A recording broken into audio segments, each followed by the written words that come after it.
berkenaan dengan air Kedah selesai 2023, kata Sanusi. Ini Sanusi sebut tuan-tuan. Ini Abah Sono saya sebut benda ni. Bukan Abah ini. Abah aspirasi. Baik.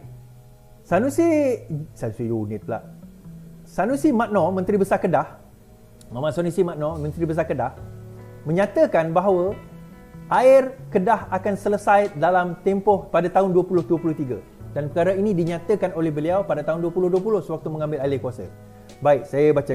Masalah bekalan air Kedah dijangka selesai 2023. Dan berita ini adalah pada 17 Jun 2020 di dalam berita harian.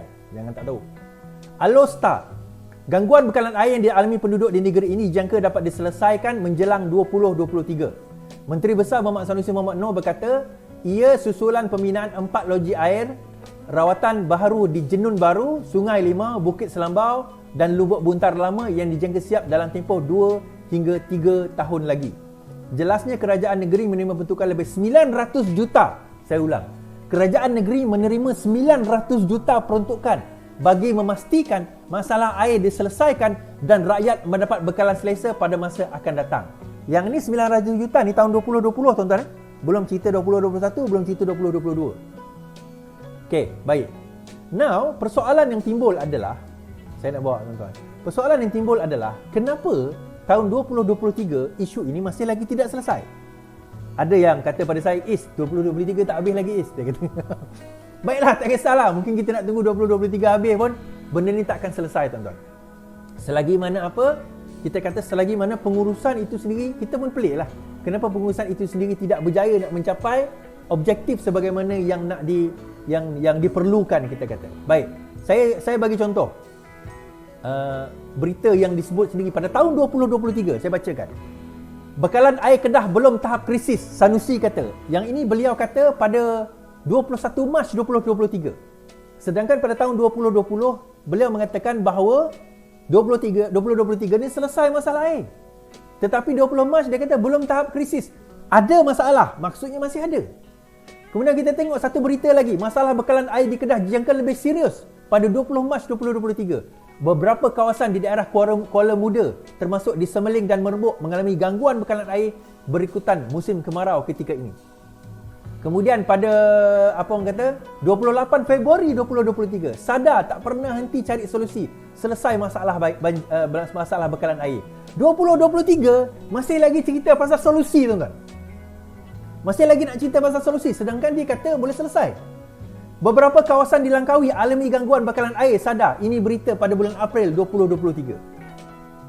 Ini berita April 2023. Sedangkan beliau mengatakan masalah bekalan air Kedah dijangka selesai pada tahun 2023. Ini tahun 2020 dia cerita. Now, bila persoalan dia kenapa? Persoalannya kenapa? Okey, kita boleh katalah. Okey, dia kata kemarau musim kemarau melanda dan sebagainya. Baik, kita terima musim kemarau itu ada. Tapi kita kena faham.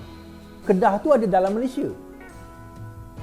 Kedah tu bukannya satu macam Indonesia kan. Kalimantan lain, Sulawesi lain, Jakarta lain. Kita nampak jauh kedudukan dia, kita faham. Tapi Kedah tu adalah Malaysia. Penyelesaian kepada isu ini sebenarnya salah satu je. Buang ego tu tuan-tuan. Itu yang pertama, buang ego. Egonya apa? Egonya dia boleh cakap benda buruk dekat Pulau Pinang. Dia boleh cerita benda buruk tentang air kepada Pulau Pinang. Dia boleh cerita pula berkenaan dengan apa tuan-tuan? Kalau kita tengok, apa orang kata dia nak cukai ke, dia nak tax ke apa ke? Dia nak bagi minta bayaran dia Pulau Pinang sebab air daripada Kedah, dia kata. Poinnya adalah saya nak bagi tahu Menteri Kedah, Besar Kedah lah. Kita bukan pulau. Kedah ni bukan satu pulau di mana sekelilingnya laut. Tak ada negeri lain. Di sekelilingnya ada Penang, ada Perak, ada Perlis. Bekerjasamalah. Ketepikanlah yang politik tu. Rendahkanlah ego anda dan bertanyalah kepada orang Pulau Pinang, kepada kerajaan Pulau Pinang, macam mana dia menyelesaikan masalah air. Itu belajar. Saya tak kata Pulau Pinang tu 100% boleh selesaikan, tetapi mungkin boleh kerjasama. Nanti tanya Perlis, nanti mungkin Perlis ni tak cukup air kan. Tapi at least kita boleh tanya Penang, kita boleh tanya Perak. Kenapa ada sikap sedemikian sehingga kita menggadaikan nasib rakyat kita sendiri? Dan saya nampak Sanusi sendiri sebenarnya dia tak berapa faham tentang, dan dia tak berapa cerdik. Kalau nak rematch klik je. Dia tak berapa cerdik dalam pengurusan Kedah itu sendiri as a whole. Dia cerita tentang air boleh selesai 2023. Kenapa dia terima 900 juta? 900 juta tak boleh selesai masalah air dalam masa yang sesingkat itu. Kalau saya jadi dia, saya tak kata selesai 2023. Itu gantung diri baik. Itu kenyataan gantung diri tu. Jadi nak selesaikan masalah itu sebenarnya akan ambil masa, kerjasama dan juga kena lihat alternatif. Saya bagi contoh juga macam dekat Kelantan lah. Isu Kelantan ni, air dia apa isunya tuan-tuan? Isu air Kelantan, isu dia apa? Bukan air Kelantan tak ada air. Kelantan ada air. Tetapi air dia keruh. Kenapa air dia keruh? Adakah masa dalam rawatan tu air dia keruh? Tak. Masa dalam rawatan air tak keruh tuan-tuan. Tetapi masa disalurkan air itu melalui pipe itu yang jadi keruh. Nah, soalan dia kenapa? Sebab pipe tu pipe lama. Cerita di Selangor, dia dah tukar pipe. Saya ingat saya masa saya pergi Selangor tahun 2008, 2009, Selangor dah cerita tukar pipe secara keseluruhan berperingkat-peringkat. Yang mengambil masa ratusan juta mungkin jumlah. Sebab non-revenue water, NRW, air yang tidak boleh nak dihasilkan menjadi pendapatan itu terlalu tinggi pada waktu itu. So Selangor dah going into that direction since 2008. Tetapi Kelantan tak boleh pergi direction itu. Kenapa? Dia kata, oh sebab kita memerlukan dana yang banyak. Berapa dana yang diperlukan? Lebih kurang 7 bilion. Baik, 33 bulan tu berapa yang kerajaan Perikatan Nasional bagi kepada kamu sewaktu kamu berkuasa? Pakatan Harapan bagi 400 juta. Mungkin tak cukup, tak apalah. Kita terimalah kenyataan tersebut. Tapi tak bolehlah bagi sekaligus, berperingkat. Baik, PN Pakatan Harapan tak membantu rakyat Kelantan, bagi jumlah duit sedikit. Baik, PN kenapa tak bagi 7 bilionnya terus kepada Kelantan untuk selesaikan masalah air? Tak, yang sebut 7 bilion ni bukan saya tuan-tuan. Yang sebut 7 bilion dia adalah pemimpin daripada Perikatan Nasional sendiri. Nak selesai masalah air Kelantan perlu 7 bilion dia kata. Baik, kita tahu negeri mungkin tak ada kapasiti 7 bilion lah, kita faham. Tetapi pusat boleh bagi sebenarnya. Ada kaedah, ada cara macam mana nak lakukan perkara ini. Tetapi bergantung kepada rakyat Kelantan jugalah akhirnya. Semalam hari tu saya buat forum dengan Datuk Halimah, Dr. Halimah kan. Bila dia cerita, dia katalah yang orang Kelantan ni kaya-kaya, emas sampai ke sini. Oh, banyak yang jual dekat pasar. Saya tak nafikan orang Sarawak pun emas sampai ke sini. Gigi emas tuan-tuan. Tapi tak maksudnya semua orang kaya. Kita kena tengok as a whole. Kelantan daripada segi GDP antara negeri termiskin. Miskin Tegar paling ramai ada di Kelantan. Now, isu dia adalah sekarang ini bila benda itu berlaku, nak selesai macam mana isu ni?